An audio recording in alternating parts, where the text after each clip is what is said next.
ابتدائی رشتہ خامد اور بیوی ہے. خامد اور بیوی یہ ابتدائی رشتہ ہے. اللہ نے آدم کو بنایا اور حوا کو ساتھ بیوی بنایا، اولاد بعد میں دی. اور ایک اور بات، آدم کو بنا دیا مٹی کا پتلا کٹھا کر کے، مٹی کٹھی کر کے پتلا بنا دیا. 40 سال کے بعد روح ڈالی، چل بھائی جا جنت، اور اکیلے بھیج دیا. بیوی نہیں تھی. حالانکہ اللہ چاہتا تو ساتھ ہی حضرت حوا کی مٹی کا ڈھیر بھی لگا دیتا، اس کا پتلا بھی تھپ دیتا، فرشتوں سے تھپوا دیتا، اور پھر 40 سال کے بعد دونوں کو کٹھا جنت میں ڈالتا. بہت سارے پیغام اس میں، بہت سارے پیغام. تاخیر ساتھ نہیں بنایا، دیر سے بھیجا. انتظار قدر کو بڑھانے کے لیے کہ عورت کی قدر کرنا. کمزور ذات ہے، کمزور مخلوق ہے، قدر کرنا. دوسرا، پہلے دن پتلا نہیں بنایا کہ ننگا پڑا ہوا ہو. عورت کا پتلا ننگا ہو، مٹی کا ہو، پتھر کا ہو، تو اس میں کیا کشش؟ تو ان مرد کے لیے کشش کوئی نہیں، تو فرشتوں کو کیا کشش تھی؟ پہلے دن سے عورت کو پردے میں بنایا، بے پرد نہیں کیا، بے پرد نہیں کیا. اس کا پتلا نہیں بنایا، اسے ننگا نہیں چھوڑا، اس کو پہلے دن سے کورڈ. اور کیسے بنایا؟ فرشتوں کو کی آنکھوں پہ پردہ اور آدم کو سلا دیا. آدم علیہ السلام سوئے ہوئے ہیں، فرشتوں کی آنکھوں کے سامنے پردہ ڈال دیا گیا. جب آدم اٹھے ہیں، اور ایک اور بات، جنت میں رہ کر بھی آدم علیہ السلام کا دل نہیں لگتا تھا، اداس اداس رہتے تھے. اماں آئی تو بابے دا دل لگا، تو اداس رہتے تھے جنت میں. جب آنکھ کھلی تو اپنے لیفٹ سائیڈ پہ ایک خاتون سر سے لے کر پاؤں تک لباس میں. آپ نے سنا ہے نا، یوسف علیہ السلام دنیا میں سب سے خوبصورت ہستی پیدا کیے گئے. یہ مردوں میں، عورتوں میں سب سے خوبصورت حضرت حوا کو پیدا کیا. کون ہے؟ کہتے ہیں اللہ کی آدم تیری بیگم. کون ہے تیری بیگم؟ نکاح پڑھایا، پھینکا آدم مہر ادا کرو. تو نے پوچھا کیا مہر دوں؟ تو وہاں تو سونا چاندی ڈھیر لگے پڑے. اللہ تعالیٰ کہتے دا من سونا چاہ کے دے دے. میرے اللہ نے کہا تیری نسل میں میرا آخری حبیب آنے والا ہے، اس پہ ایک دفعہ درود پڑھ دے، یہ مہر ہے. سیدھے ہاتھ میں برکت ہے. پیدا کیا الٹی طرف سے. الٹی طرف سے کیوں پیدا کیا ہے؟ کہ الٹی طرف دل ہے، اور دل کے نیچے جو پسلی ہے وہاں سے پیدا کیا. اس میں پیغام کیا دیا کہ عورت جس روپ میں ہو، پہلا روپ اس کا بیوی بنا، پھر وہ ماں بنی، پھر اس آگے بیٹی کا روپ ہے، پھر بہن کا روپ ہے، پھر خالہ ہے، پھوپھی ہے، دادی ہے، نانی ہے، ساس ہے. جس روپ میں بھی عورت ہے اس کو دل کے قریب جگہ دو. یہ دل کے نیچے سے پیدا کرنے میں یہ پیغام دیا گیا ہے. اسے ذلیل نہ کرو، اسے خوار نہ کرو، اسے بے عزت نہ کرو، اس پر شدت نہ کرو. پہلا بنیادی رشتہ خامند اور بیوی ہے، اور آخری رشتہ بھی خامند اور بیوی ہے. لیکن اس وقت ہمارے معاشرے میں خامند سے زیادہ اس کے ماں باپ حق جتلاتے ہیں، خامند سے زیادہ اس کی بہنیں حق جتلاتی ہیں، خامند سے زیادہ اس کے رشتہ دار حق جتلاتے ہیں، اور جھوٹی سچی شکایتیں لگا کر بیوی سے متنفر کرتے ہیں، اور کہیں بیوی کو خامند سے متنفر کرتے ہیں. آپس میں لڑائی لڑا کے پھر خوش ہوتے ہیں. میرے نبی سے پوچھا جائے یا رسول اللہ آپ کو سب سے زیادہ کس سے پیار ہے؟ تو آپ نے کہا عائشہ سے. اللہ، وہ جھینپ کے کہنے کے نہیں، میں پوچھ رہا ہوں لوگوں میں آپ کو کس سے زیادہ پیار ہے؟ تو آپ کہتے ابو بکر سے. تو آپ نے پھر کہا ابوہا، مجھے عائشہ کے باپ سے زیادہ پیار ہے. پھر پہلے عائشہ کا، تو پھر کہتے ابو بکر. تو آپ نے کہا نہیں، ابوہا، مجھے عائشہ کے باپ سے سب سے زیادہ پیار ہے. یہ آپ کو میسج دیا ہے کہ گھر کی زندگی کیسے ہوتی ہے. کوئی عشق نہیں چڑھا ہوا تھا، میسج ہے نا. ہم عائشہ چھوٹی عمر کی تھی، ان کو آٹا گوندھ کے دیتے تھے، آٹا گوندھ کے دیتے تھے. پھر جب ان کو آٹا گوندھنا آ گیا پھر چھوڑ دیا. پھر ان کو سامنے بٹھا کر لقمے بنا کے کھلاتے تھے. پھر ہم عائشہ رضی اللہ تعالیٰ عنہ کوئی گوشت کا ٹکڑا، وہاں بڑے بڑے گوشت کے ٹکڑے پکائے جاتے تھے، تو کوئی گوشت کا ٹکڑا اٹھایا اور ایسے 2-4 جگہ سے نوچا اور پھر رکھ دیا. سارا کھایا نہیں جاتا تھا. تو اللہ کے نبی اسی کو اٹھاتے اور حضرت عائشہ کو دکھا کر جہاں سے حضرت عائشہ نے نوچا ہوتا تھا وہاں سے یوں کاٹ کے دکھاتے تھے. پھر حضرت عائشہ رضی اللہ تعالیٰ نے گلاس اٹھایا پانی پینے کے لیے, جہاں ہونٹ لگائے وہ پہ گلاس رکھ دیا. بڑے بڑے گلاس ہوتے تھے تو حضرت ہمارے نبی اٹھاتے تھے, جہاں عائشہ کے ہونٹ لگے ہوتے تھے وہاں ہونٹ لگا کے پانی پیتے تھے. یہ آپ کو سکھانے کے لیے ہے. اپنے گھر والوں کے ساتھ بیٹھ کے کھانا کھاتا, یہ میرے نبی کی معاشرت ہے, یہ میرے نبی کی زندگی. گھر میں جھاڑو دیتے, اپنے کپڑے خود دھوتے, کوئی چیزیں بکھری پڑی ہوتی تو بیوی کو نہیں ڈانٹتے, خود اٹھ کے سیٹ کر کے رکھ دیتے. گھر والوں کے ساتھ مل کر برتن دھوتے, صفائی کرتے, گھر والوں کے ساتھ مل کر. یہ میرے نبی کی ایک خوبصورت زندگی ہے. بھائیو بہنوں, ہم بھلا چکے ہیں بیوی کے لیے خامد کو سب سے بڑا حقدار. بعضی لڑکیاں ایسی نادانی کرتی ہیں کہ شادی کے بعد بھی اپنے ماں باپ کی آنکھ کو دیکھ کے چلتی ہیں. شادی کے بعد سب سے بڑا حق خامد کا ہے. شادی کے بعد سب سے بڑا حق خامد کا ہے. ماں باپ پیچھے چلے جاتے ہیں, بہن بھائی پیچھے چلے جاتے ہیں, لیکن یہ نادانیاں بھی دیکھنے کو ملتی ہیں کہ شادی کے بعد بھی ماں باپ اپنی بچی کو اپنے قابو میں رکھنے کی ترتیبیں سوچتے ہیں تو وہ بھی اپنی بچی کا گھر برباد کر دیتے ہیں. میرے نبی سے پوچھا گیا, یا رسول اللہ, عورت پر سب سے زیادہ کس کا حق ہے؟ تو آپ نے فرمایا اس کے خامد. ایک خاتون ہے, یا رسول اللہ میری شادی ہو رہی ہے تو میرے اوپر میرے خامد کا کیا حق ہے؟ تو آپ نے ارشاد فرمایا, تیرے خامد کے جسم پر زخم ہو, زخموں میں پیپ پڑ جائے اور تو اپنی زبان سے چاٹ کے زخم صاف کرے تو تو نے اپنے خامد کا حق ادا نہیں کیا. خامد کو سمجھایا کہ سب سے بہترین مسلمان وہ ہے جو بیوی سے اچھا سلوک کرتا, اور میرا سب سے اچھا سلوک ہے اپنی بیویوں کے ساتھ. یعنی قاب قوسین او ادنا آپ کا مقام ہے. اللہ پاک کا دیدار اپنی آنکھوں سے کیا ہوا ہے, اور آپ ہمیں معاشرت سکھا رہے ہیں کہ ایک جہاد کے سفر سے واپس آ رہے ہیں. اما عائشہ ساتھ ہیں تو آپ نے صحابہ سے کہا بھئی آگے چلے جاؤ. وہ سارے آگے چلے گئے.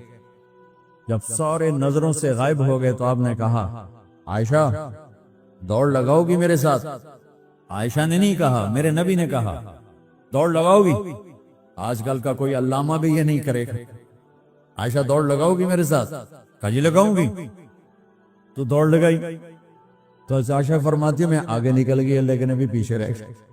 چاہے آپ جان بوجھ کے آستہ ہوئے ہوں ان کی دل جوئی کے لیے. کچھ سال گزر گئے, پھر جہاد کے سفر سے واپسی ہو رہی ہے تو آپ نے صحابہ سے کہا بھائی آگے چلے جاؤ. وہ سارے آگے چلے گئے, غائب ہو گئے. عائشہ دوڑ لگائیں؟ کہا جی لگائیں. تو فرمایا کہ ان دنوں میں ذرا موٹی ہو گئی تھی, جب دوڑ لگائی تو اللہ کے نبی آگے نکل گئے. تو پھر آپ نے کہا عائشہ ہذہ بتلکا, عائشہ اب تیرا میرا حساب برابر ہو گیا.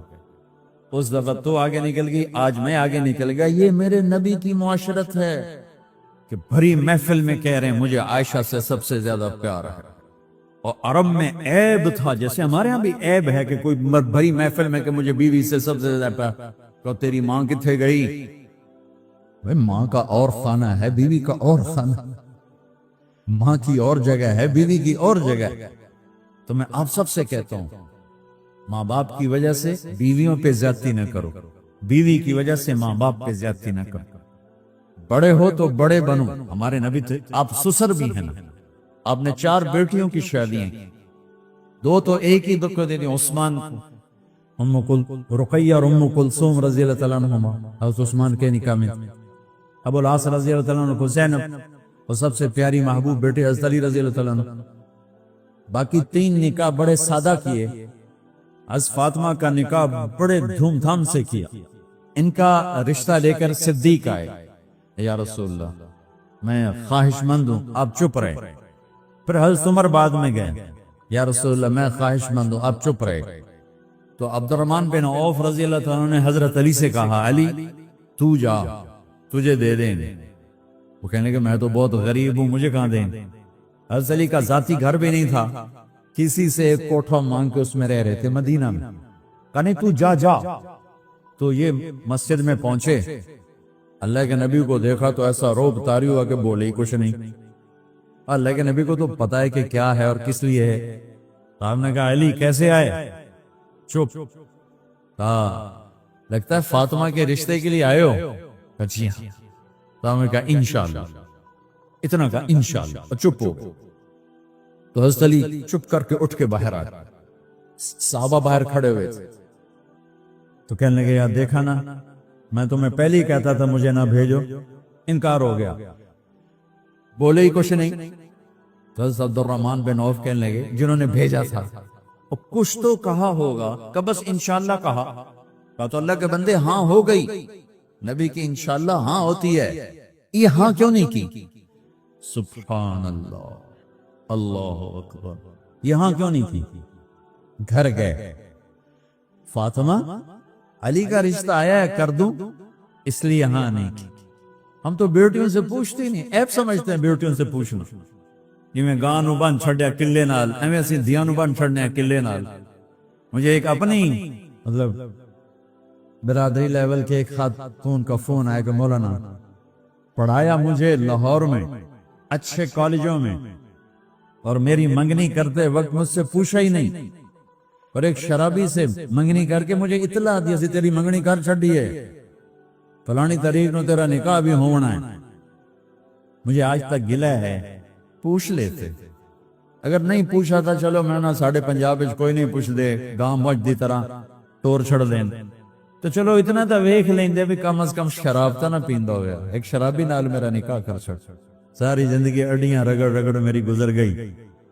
علی جیسا رشتہ آیا ہو تو اوپر سے حکم بھی آ چکا ہو کہ علی کو ہی دینا ہے, تو پھر آپ فاطمہ سے پوچھیں فاطمہ تیرا رشتہ آیا ہے علی کا کر دوں؟ حضرت فاطمہ نے ہاں کی تو پھر مسجد تشریف لائے. یہ آپ کو معاشرت سکھائی جا رہی کہ بیٹیوں سے بھی پوچھو, زندگی انہوں نے گزارنی ہے, تم نے تو نہیں گزارنا. بس میری غیرت دا سوال ہے, میں اتنا ہی کرنا نہیں تھا بیٹھی رہے. میری اپنی فیملی میں اتنی عورتیں بوڑھی ہو کے قبروں میں چلی گئیں, بس اتنا ہی کرنا نہیں کرنا تھا بیٹھی رہے, وہ بیٹھی رہ گئیں. یہ ظلم و ستم ہے جو تمہاری عدالت میں بھی نہیں آتا, کوئی کیس بھی نہیں ہوتا, لیکن اللہ کی عدالت میں کیس درج ہو چکا ہے کہ میرے نبی نے علی جیسے داماد کے لیے بھی پہلے پوچھا, حالانکہ اوپر سے اشارہ ہو چکا ہے. ابھی بتاتا ہوں میں. فاطمہ بیٹی علی کا رشتہ ہے کر دوں؟ انہوں نے کہا کر دیں. پھر کہا بلاؤ. پھر علی آئے, کہا علی جمع کرو لوگوں. مسجد ساری بھر گئی تو آپ ممبر پر تشریف فرما ہوئے. حضرت علی کو ایسے سامنے بٹھایا کہ لوگوں مجھے جبریل اللہ کی طرف سے پیغام دینے آئے ہیں کہ میں اپنی بیٹی فاطمہ کا نکاح علی کے ساتھ کر دوں. آسمان سے وحی بھی آئی ہو اور پھر بھی پوچھا جائے, یہ میرے نبی کی معاشرت ہے. ہم تو پوچھنا عیب سمجھتے اور اسے ذلت سمجھتے. پھر آپ نے اتنا بڑا اہتمام کیا. مسجد نبوی پرانی جو آپ کے زمانے کی تھی, بہت بڑا ہال تھا, اس کا بھرا ہوا تھا. آپ نے سب کو شہد کا شربت پلایا, خود نکاح پڑھایا, نکاح کا خطبہ پڑھ کیا. پھر کہا علی میں نے فاطمہ بنت محمد کو 400 درم مہر کے عوض تمہارے نکاح میں دیا, تو نے قبول کیا؟ انہوں نے کہا کہ میں نے قبول کیا, اور سجدے میں چلے گئے اور زور سے دعا مانگی, رب اوزعنی ان اشکر نعمتک التي انعمت علی وعلی والدی وان اعمل صالحا ترضاه واصلح لي في ذريتي انی تبت الیک واننی من المسلمین. میرے نبی نے کہا آمین, زور سے کہا آمین. نکاح ہو گیا. رخصتی ہوئی 6 مہینے بعد, 1 مہینے بعد, 1 سال بعد. 3 روایات ہیں, فوراً 4 روایات, لیکن زیادہ صحیح ہے دیر کے بعد, فوراً نہیں ہوئی. کچھ عرصے کے بعد رخصتی ہوئی. حضرت عقیل آپ کے بھائی وہ کہنے لگے علی اب رخصتی ہو جانی چاہیے. تو یہ دونوں مل کر آئے سلمان فارسی کے پاس کہ سلمان بھائی ہماری رخصتی کروا. سلمان فارسی کو بڑا احترام تھا, انہوں نے جا کر بات کی ام سلمہ رضی اللہ تعالیٰ عنہ سے۔ ام سلمہ نے بات کی اللہ کے نبی سے، کہا ہاں ہاں آ جائے لے جائے، آ جائے لے جائے۔ تو علی رضی اللہ تعالیٰ عنہ اپنی اونٹنی لے کر آئے۔ تو حضرت علی کا گھر وہ کرائے پر گھر تھا ایک کونے پر، تو وہاں اسماء بنت امیس اور ام ایمن گئیں اور اس کے فرش کو لیول کیا، فرش میں سرخ مٹی ڈال کے اس کو لیول کیا اور دیواروں کی پوچا پاچی کی اور وہاں کھوٹیاں لگائیں کپڑے ٹانگنے کے لیے۔ آپ نے حضرت عائشہ اور حضرت ام حبیبہ حضرت ام سلمہ سے فرمایا تمہیں پتہ ہے نا مجھے فاطمہ سے کتنا پیار ہے، اسے دلہن بناؤ۔ دلہن بنانا بھی سنت ہے، دلہن بناؤ، سو دلہن بناؤ۔ تو آپ کو دلہن بنایا گیا۔ پھر علی رضی اللہ تعالیٰ عنہ تشریف لائے سلمان فارسی اور عقیل کے ساتھ، اونٹنی کو دروازے پر بٹھایا تو آپ نے علی کا ہاتھ پکڑا، اندر تشریف لے گئے اور فاطمہ کا ہاتھ پکڑ کے علی کے ہاتھ میں دیا اور کہا بیٹی مجھے اپنے خاندان میں جو سب سے زیادہ محبوب تھا میں نے تیرا ہاتھ اس کے ہاتھ میں دیا ہے۔ پھر کہا علی تجھے نبی کی بیٹی مبارک، نبی کی بیٹی مبارک۔ پھر آپ نے سے پیالے میں پانی منگوایا اور اس میں آخری 2 سورتیں پڑھ کے دم بھی کیا، تھوک بھی ڈالا، پھر اس میں سے انگلیاں ڈال کے ان کے سینے پر چھڑکا تو دونوں پی لو، دونوں کو پلایا۔ پھر باہر تک چھوڑنے آئے، حضرت علی نے آپ کو اونٹنی پہ بٹھایا، آپ نے 2 عورتوں کو ساتھ بھیجا، ام ایمن اور اسماء بنت امیس۔ یہ چھوٹی سی بارات جا کر علی کے گھر اتری اور آپ نے حضرت علی سے فرمایا کہ میں عشاء پڑھ کے آؤں گا، میرا انتظار کرنا ہے۔ تو عشاء کی نماز کے بعد آپ تشریف لے گئے، آپ نے دوبارہ پیالے میں پانی منگوایا اور اس پر آخری 2 سورتیں پڑھ کے دم کیا، پھر ان کے سینے پر چھڑکا، یہاں بازوں پر چھڑکا اور کمر پر چھڑکا اور دعا دی اللہم اسد جدہما وجمع شملہما وبارک علیہما واخرج منہما ذریۃ صالحہ۔ یہ دعا دی آپ نے اس وقت کہ میرے مالک ان کے جمع ہونے میں برکت عطا فرما اور ان کو سعادت عطا فرما اور ان کو نیک اولاد عطا فرما۔ یوں میرے نبی نے اپنی بیٹی کو رخصت فرمایا۔ اگلے دن آپ نے حضرت علی کو بلا کے فرمایا علی ولیمہ بھی کرنا ہے۔ کہنے لگے یا رسول اللہ میرے پاس تو کچھ نہیں۔ تو آپ نے کہا تو سعد میں نے بھی وقاص کہنے گے یا رسول اللہ میرے پاس ایک چھترا کھڑا ہے، چھترا لاؤ، ذبح کیا گیا۔ آپ نے اس میں چھوارے ڈلوائے، قورمہ بنوایا، قورمہ، اور اپنی طرف سے حضرت علی کو پیسے دیے کہ جاؤ چھوارے گھی شہد خرید کے لاؤ۔ تو علی رضی اللہ تعالیٰ نے 5 درہم کے چھوارے خریدے اور 3 درہم کا شہد خریدا اور 1 درہم کا گھی خریدا، 9 درہم تھے ٹوٹل۔ تو آپ نے کافی سارا آ گیا تو چھواروں کی گٹھلیاں نکلوا کے ان کو پسوایا، پھر شہد اور گھی میں ملایا اور ایک سویٹ ڈش تیار کی اور اس کو حضرت علی کے ولیمے میں آپ نے اپنی طرف سے پیش کیا۔ تو اس دن تازہ روٹی جو کی پکائی گئی اور دیگ پر میرے نبی خود بیٹھے کھانا کھلانے، تقسیم کرنے خود بیٹھے۔ اب ایک چھترا ہے، 13-14 کلو گوشت ہے، 15 کلو تو 50 آدمی کھا لیں گے۔ آپ نے کہا سارے مدینے کو دعوت ہے، سارے مدینے والے جتنے بھی آئے اور میرے نبی خود دیگ سے نکال کے کھلاتے رہے۔ سارا مدینہ ولیمہ فاطمہ کا کھا گیا اور دیگ بھری پڑی تھی۔ تو ولیمے میں تکلف جائز ہے، سادگی بھی جائز ہے، سادگی بھی سنت ہے، تکلف بھی سنت ہے۔ ہاں جو ہماری خرافات ہیں، فضولیات ہیں، یہ تباہ کن ہیں، ان سے بچنا بڑا ضروری ہے۔ اور بھائیو کسی کی شادی ہو، اس بچے کی ہو رہی ہے، یہ افسر ہے، ایک ریڑھی والے کی ہو، کسی بھی گھر کی آبادی کا ایک ہی سبب ہے، وہ میٹھا بول ہے، وہ اچھا سلوک ہے۔ جس کی بیٹی کو لے جا رہے ہو اسے عزت دینا، اور یہ جو جا رہی ہے یہ ان کو اپنا ماں باپ سمجھے، اپنے خامن کے ماں باپ کو اپنے ماں باپ سمجھے۔ جاتے ہی لکیریں لگانا نہ شروع کر دے، میں وکھرا کرتے نویدے کرتے نویدے کر۔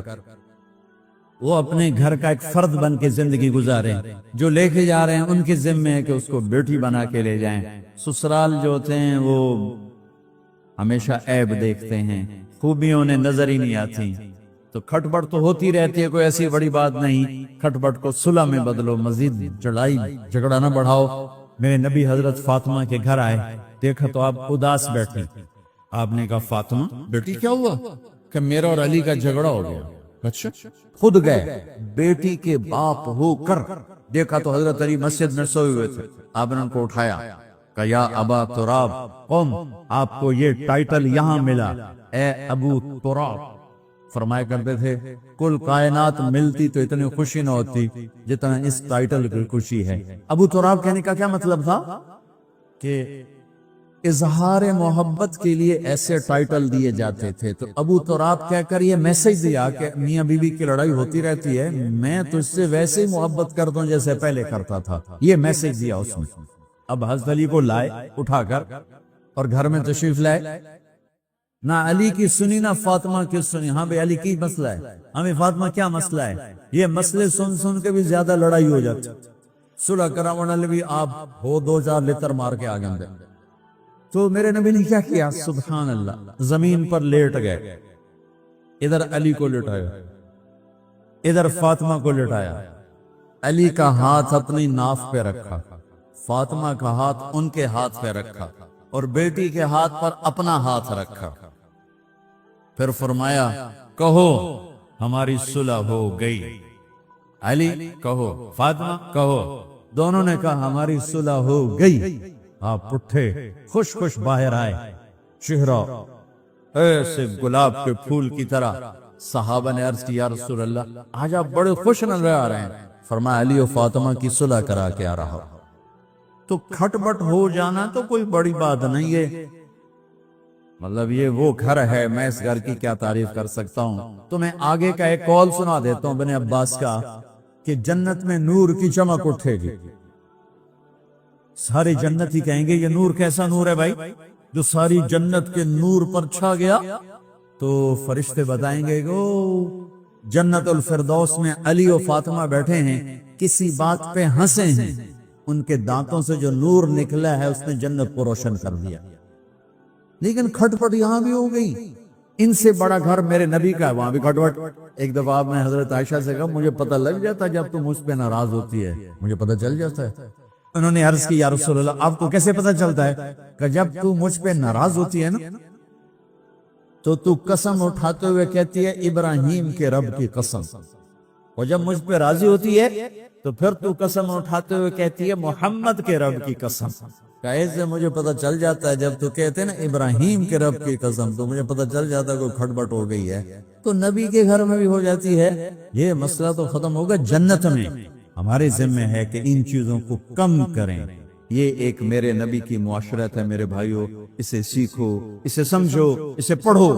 تو بھائیو میرا نبی ایک زندگی دے کر گیا ہے، جن چونکہ شادی کا موقع ہے اس کو میں نے تفصیل سے بیان کیا ہے، اس کی تفصیل بیان ہی نہیں کی جاتی، یہ اتنی ضروری ہے جتنی نماز ضروری ہے۔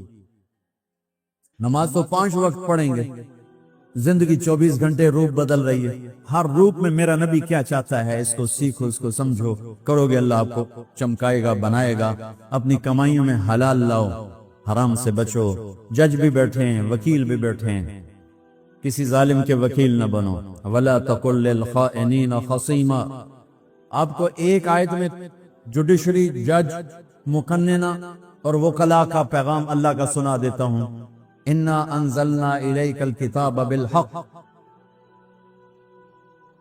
لِتَحْكُمَ بَيْنَ النَّاسِ بِمَا أَرَاكَ اللَّهُ وَلَا تَقُلْ لِلْخَائِنِينَ خَصِيمًا۔ مقننہ، قانون ساز، تو اِنَّا أَنزَلْنَا إِلَيْكَ الْكِتَابَ بِالْحَقِّ، قانون بنانے کا حق اللہ کو ہے، اللہ کے قانون کو اپناؤ۔ آگے جج حضرات، فَحْكُمْ لِتَحْكُمَ بَيْنَ النَّاسِ بِالْحَقِّ، ججوں کو حکم ہے کہ حق فیصلے کرنا، بک نہ جانا، دب نہ جانا، حق کے فیصلے کرنا۔ تیسرا وکلاء کو وَلَا تَقُلْ لِلْخَائِنِينَ خَصِيمًا، ظالم بددیانت کی وکالت کے لیے کھڑے نہ ہو جانا ورنہ مارے جاؤ گے، مرے جاؤ گے۔ وَلَا تَقُلْ لِلْخَائِنِينَ خَصِيمًا، ان کے لیے دلائل قائم نہ کرنا ورنہ ہلاک و برباد ہو جاؤ۔ تو بھائیو یہ نکاح کو ذرا میں نے تفصیل سے بیان کیا ہے کہ یہ زندگی ہے جس کو سیکھنا ہے حلال کماؤ، بچوں کو حلال دو، بیوی کو حلال دو۔ اللہ کی قسم حرام سے کبھی بہار نہیں آتی، اور حلال پہ کبھی خزاں نہیں۔ حلال کھانا، حلال کھلانا، تو تم شاد و آباد رہو گے۔ اللہ میں عمل کی توفیق بخشے۔